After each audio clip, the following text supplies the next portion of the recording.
November 2nd, National Deviled Eggs Day. I love deviled eggs. Deviled eggs. Who doesn't love deviled eggs? You gotta be crazy not to love deviled eggs.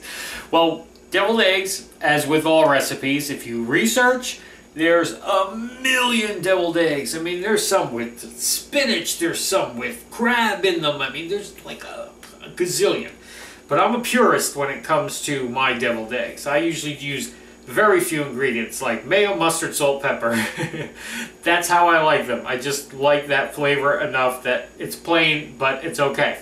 But that doesn't make for much of a show. So today, I did a little research. I found one of the big foodie magazines, you know, the fancy foodie magazines. There's a couple of them out there. One of them had a recipe for the greatest deviled eggs. Really? Well, we're going to find out because we're going to make them. Now, I did make some changes to it because some of their ingredients I thought were a little too, yeah, so what, you know, a little pickled relish, you know, like, yeah. I'm going to chop up some sweet gherkins, some cornichons. Cornichons, am I saying that right? Just to dress it up a little bit. Instead of just using yellow mustard in their recipe, I'm using my stone ground whole grainy mustard. You know, so we're just going to change a couple ingredients just to kind of make it more elevated for our taste and see how this all comes together. Okay, so let's get started. You got to boil some eggs. I got 6 hard-boiled eggs here. Alrighty, 6. Make an extra one just in case, because you know sometimes the shells stick, sometimes they fall apart, sometimes. So always make an extra one just to be sure. I don't think I have to tell you how to boil an egg, so get your eggs ready, peeled, and come on back. So what you do after you have your eggs is cut your eggs in half and take the yolks out. Put them in a separate bowl, okay? Because we're going to make this filling and then we're going to pipe it back in just in case somebody doesn't know what a deviled egg is, okay? And then you pipe it back into the egg shell and then there's your little, you chill them, there's your little appetizer. Great appetizer, one of the classics, deviled eggs. So now what you're going to do first is mash up your yolks, and you want to make sure you really mash them up good, because if you're going to use a piping bag, which we might, I don't know, or even if you use the, you know, Ziploc bag, the little storage bag, and cut the tip off and pipe into your eggs, you got to make sure there's no lumps, no big pieces, because it clogs the tube, and then it's a nightmare. Which is why sometimes I just scoop and drop into the thing. But we'll see. We'll see how well I can mince this up. Okay, so just mash up your yolks as finely as you can. Once you have that nice and mixed, now we're going to add all of our other stuff in there. You're going to do about 2 to 3 tablespoons of mayonnaise. Okay, depends on how mayonnaisey you like it. The more you use, the wetter it's going to become in a sense, because once you start mixing in all this stuff, it kind of breaks down the mayonnaise and it'll become a little bit more liquidy, so to speak. You know, it doesn't stay that mayonnaisey. It is right now, but once we add this other stuff, it's going to kind of loosen that up a bit. So mayonnaise, then we're going to do about a tablespoon of mustard. Again, they say yellow, I say whole grain. We're going to do 2 tablespoons of chopped, really finely chopped celery. Okay. Same, we're going to do 2 tablespoons of really finely chopped sweet gherkins, cornichons. If you have relish and you just want to do like 2 tablespoons of relish, but try to drain some of the juice part of that off. You know, sit it on some paper towel so all you're getting is the actual relish and not the liquid that's in it, okay? You're going to do a tablespoon of finely chopped scallions, okay? And then a good pinch of parsley. That's it, okay? So I'm just going to start mixing this with my fork first, just to kind of break everything up. And then we'll come back in with our spatula and make sure we really scrape the sides and combine all these ingredients, okay? Now, of course, you also want to salt and pepper, okay? So there's a little pepper, some kosher salt, Just a little bit. Mix that all in. And we're done. Our filling is done.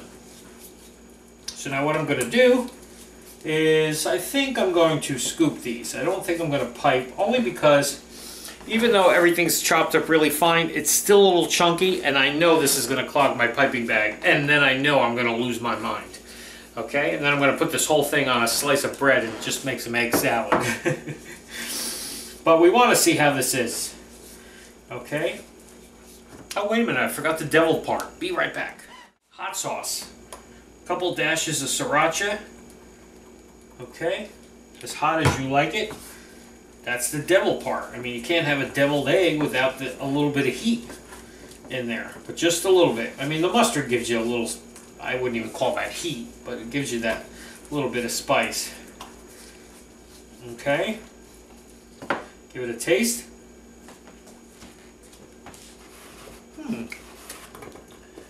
Interesting. It's tangy. Yeah, we'll see. We'll see. This has to kind of chill. I'm one of those people, like when you make tuna salad, macaroni salad, potato salad, chicken salad, any of those kind of mayonnaise-based salads with onions and celery and stuff, that thing's got to sit for a little while because all those flavors kind of got to marry together. Usually, they're not even good till the next day.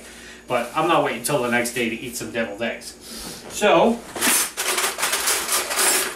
just going to take 2 small spoons and just take some of our filling and just push it right into our eggs. Again, you can do it this way, you can do it piping. I'm doing it for me. If I was doing it for, you know, company or something and I wanted it to look a little fancier on a plate, then of course I would get out my piping bag and make sure that, you know, they were a little fancier because, you know, company, you want it to look like you killed yourself making dinner, you know. That way they don't feel bad about leaving the couple bottles of wine that you didn't get to finish for you. You know, there's always a trick. There's a trick to everything. Alrighty, let me finish doing these.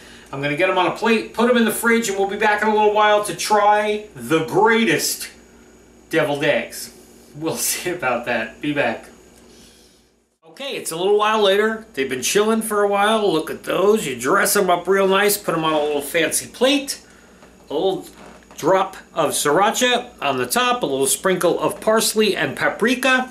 You got a beautiful little appetizer here for your guests. Now the trick is, how do they taste? They look pretty, but let's see if they're as good as they're supposed to be. I don't know if I'm supposed to eat the whole thing or, you know, take a bite. If I take a bite, it's going to be an hour. Just eat the whole thing.